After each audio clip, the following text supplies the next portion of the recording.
Hey, what's up everybody? Welcome back to the channel, to the For Your Church channel. My name is Josh. If we haven't had the chance to meet, it's good to see that you've seen this video. Today we're going to talk about Ableton. We're going to talk about some ways to organize workflow, some ways to organize stems and organize loops. And some ways that can make editing and building sessions a lot easier and quicker for you and your church. If you don't know, I am a music director and Ableton engineer for Elevation Church here in Charlotte. And I'm just going to show you some tips and tricks that I like to do that kind of help me quickly build and quickly organize my stuff. So let's get into it. If we look at my screen real quick, you'll notice I've just kind of thrown together some loops that would represent something that we would do on a Sunday. So we've got 3 songs here: Worthy, Here Again, What a Beautiful Name. So this is how I like to lay stuff out. You'll notice over on the right, I've got 4, or actually 5, kind of global tracks. And what this means is every song that we're going to do is typically going to have all 5 of these tracks. There's going to be a locator track, there's going to be a click track, a cue track, drum track, and tambo track. Now you'll see What a Beautiful Name doesn't have a tambo track. That's okay, that can just be blank. But typically every song we do is going to have one of those 5. So I like to have those at the top there ready to go and easy to adjust. Then below that, you'll see the song-specific loops. So here are all the loops for Worthy, here are all the loops for Here Again, and What a Beautiful Name. So this is just kind of how I like to lay stuff out. And I'm going to go through today how we take a multi-track that you would probably download from Multitracks or wherever you get your loops, and show you how we kind of condense a multi-track down to something that looks like this. It's super easy to work with. You'll notice for the guitar track of Worthy, I don't have 4, 5, 6, 7 guitar tracks, because that can, number one, be a lot on your computer, on your processor, but also that's a lot to keep track of. That's a lot, if I want to change the key, I'm dealing with a lot more tracks. There's more margin for error there. So what I like to do is kind of condense them down to one single track that is easy for me to work with. So we're going to go through how we would do something like that. So I'm just going to save this real quick, and then let's jump to my desktop. And I've got What a Beautiful Name here. This is just the multi-track that you would get from multi-tracks when you download the song. Let's just kind of go through how we condense and kind of organize. So this is what you're going to get right out the box. This is, for me, a lot to look at, and it kind of stresses me out, to be honest with you. So I'm just going to show us how we deal with it. So first thing I'm going to do is open everything up. I'm going to make this a little bigger. Okay, so we're dealing with Ableton. So what's the most important thing? Our tempo. And so I know my song is at 68. So I'm going to come to my click track. I'm going to warp it. Already goes to 68. That's perfect. Now the only other thing I'm going to do to this is I'm actually going to click on the leaner button. And what that's going to do is tell Ableton and every other track what BPM we need to play at. And that's going to come into play more when it comes to actually building, like I talked about in the beginning. But for right now, just know we need to make our click track our leaner, and then every other track underneath that, I can highlight and click warp, and they'll should be all at 68. Perfect. They are. Let me just double check.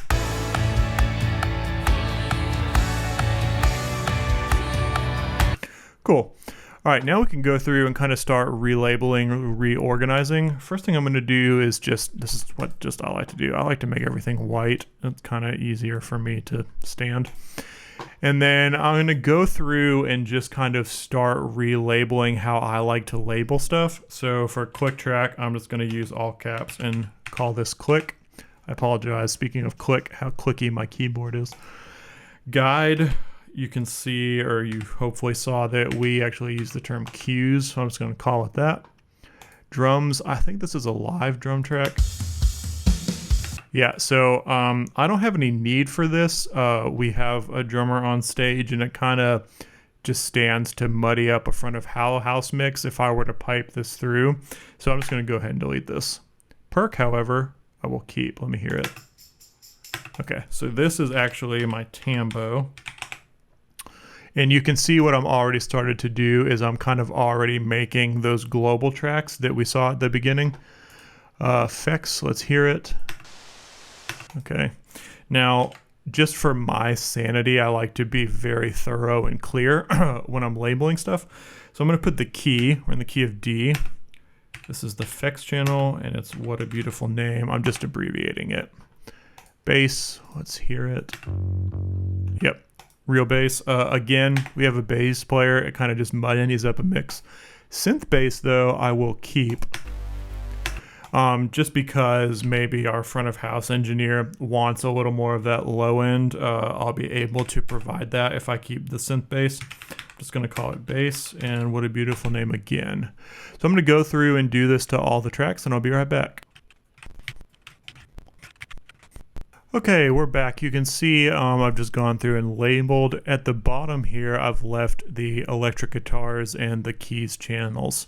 This is an opportunity for us to condense and kind of get our track count down because again, we kind of want to help out our processor, and this is just kind of easy to work with.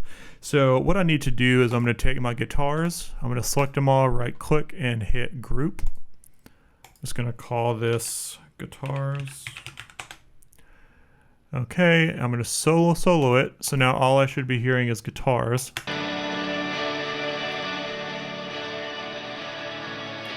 Okay, and what I'm going to do is actually bounce this out to my desktop so it compiles it all into one track. So I'm going to select how long I want the bounce. I want it to be the whole thing. And then I'm going to come up to File, Export Audio, Export, and I'm going to say D, Guitars, What a Beautiful Name. And I'm just going to throw that on the desktop real quick. Okay. Now what I can do is actually delete this, and I'm going to go to my desktop, get the guitar track, put it at the beginning, warp it 68 BPM, and now all those guitars are now just into one track. I'm going to solo it just to make sure.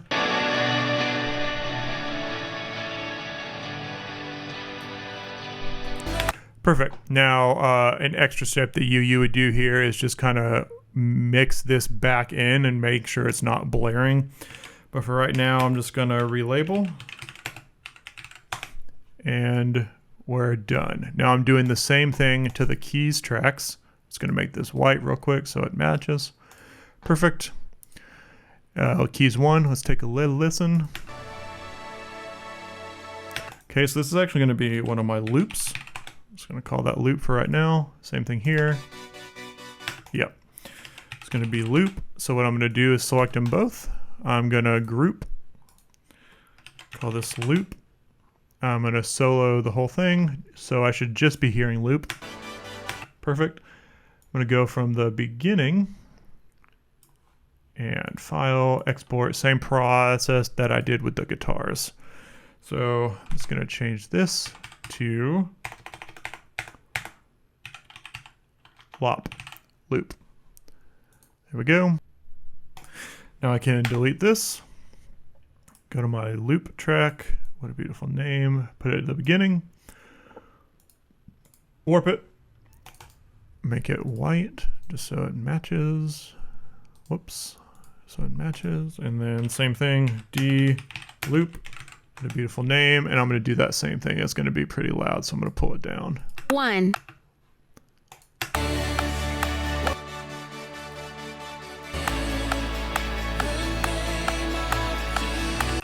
Okay, so as you can see, we're getting closer and closer. Next thing I'm going to do is, you'll remember my 5 global tracks. We had locators, click, cue, drum, and tambo.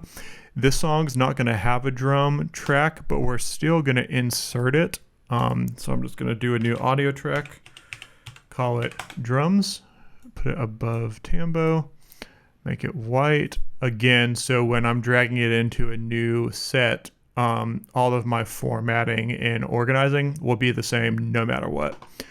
So I'm gonna start to kind of do my colors. I'm gonna make these gray. These can all come smaller. And all right, you can see we're getting there. We're almost there. Next thing I'm gonna do is insert my locators. So for that, I need a MIDI track. I'm just gonna throw it at the top. Rename this to locators, and I like to make mine yellow. You can make yours whatever color you want. And so you can see multitracks has kind of already helped us out by telling us where everything is. So I'm just going to go ahead and start labeling. I'm going to double click, uncheck loop, and drag it to that next locator. Up in this box right underneath clip is where I can label it. So I'm just going to type in verse. Next, I'm going to go to my chorus and do that same thing. Uncheck loop, drag it to the end, and type chorus. There we go. So I'm going to do this for the rest of the song, and I'll be right back.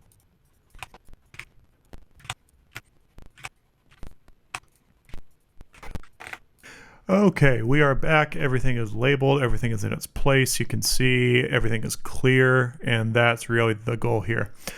So one little note about labeling, you'll see at the top, I have bridge 1 through 4. So again, that's just me trying to be as clear as I possibly can. That way, you know, if like on a Sunday, my worship leader says, hey, I actually want to cut bridge 3 and 4. I know exactly where that is and can just select it and delete it instead of like me taking more time trying to figure out where bridge 3 and 4 are. This way I specifically know. The only other extra step I would be doing is at elevation, we like to use our own click track. So I would insert that here instead of the multi-tracks one. Most of you are probably using the multi-tracks click. So for right this second, I'm just going to roll with that. So our final step is I'm going to go up to File and Save Live Set As, and I'm going to call it What a Beautiful Name version 1. And that will be pretty significant. Version 1 would be the album. So this is exactly like the album. I'm going to show you why that's important in video 2, but for right now, we're just focused on this. So I'm going to go create a new live set. Let's say it's time to build my session for the weekend. I'm going to go, okay, our first song is What a Beautiful Name. So What a Beautiful Name. I'm going to go to my desktop. This is my master folder for What a Beautiful Name. I'm going to take this project file and just click and drag it in. And boom, I'm populated. I'm ready to go. I'm going to delete this extra stuff real quick so we don't get confused. Okay, now I'm just going to select it all, slide it over to my marker, and we're ready to go. 1, 2, 3, 4. Now you'll remember when I was kind of organizing, I made my click track my leader, and that's really saving me now because Ableton already knows what tempo to be at because the click track is the leader. So I don't have to mess with automating tempo. I don't have to mess with warping. I don't have to do any of that stuff. All I have to do is go to my master folder for the song, drag the project file in, and I'm ready to go. That's all I've got to do. Something else that I might do is maybe do a little bit of mixing here. You know, if I'm playing through it and I'm like, oh, that acoustic track is super loud, then I'd bring that down. But aside from doing that, I'm done. I can move on to my next song. So, okay, so let's say song 2 would be We're Worthy. I'm just going to go to my master worthy folder, which I just put on my desktop for this demonstration. I'm going to take that project file and just drag it in up at the top. Now I'm going to have to do one more step here. I'm going to delete this time code because we're not concerned with that right now. I'm just kind of wanting to walk through the organization of it. So what I'm going to have to do for this is select all of worthy and just bump it over. Line it up with my marker. There we go. And then last thing is I want to bring it down so it's even with this. So I'm going to do similar. I'm going to take my global tracks, locators, click Q, drum, tambo. I'm going to put those on the same tracks. Let me just make sure I'm lined up. Okay. And then I'm going to take my song specific loops and put them under. There we go. Now the extra stuff here I can delete. And all right, we're looking better. So now I'm gonna go, what a beautiful name. I'm gonna make a different color just so I don't get confused. Make it red for right this second. Okay, and then worthy, just so I can distinguish what's with what, I'm gonna make it green. There we go, green. And you can see I'm starting to build my set, and because I'm doing all that prep work on the front end, all I have to do is click, drag, do a little bit of adjusting, but I mean, I've fully imported 2 songs in the span of maybe a minute and a half. So you can see how for building sessions week in and week out, this is a great way to speed up your workflow and also make it a little more fun and not as tedious. So worthy works the same way as what a beautiful name. My click track is my leader, so Ableton already knows what tempo to be at. 1, 2. And I don't have to adjust anything. I don't have to make any tweaks. Again, I might do a little bit of mixing just to make sure all of my tracks are at the level I want them to be.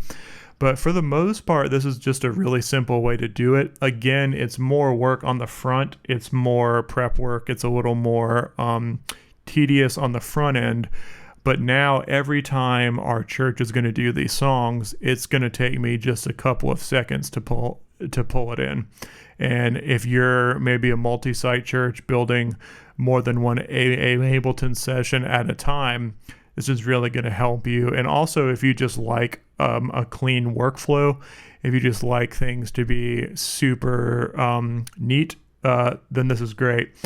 This is just what I like to do, what we like to do at Elevation. Maybe you can just take some things away from this and use in your own way. So yeah, I hope this helps. Hope maybe you feel a little inspired and Ableton maybe seems a little less daunting to you now. Because at the end of the day, it's supposed to be a tool to help you accomplish what your church wants. And yeah, I hope that this maybe just helps a little. Thanks, guys. If you would, consider subscribing, consider liking the video, and we'll see you soon.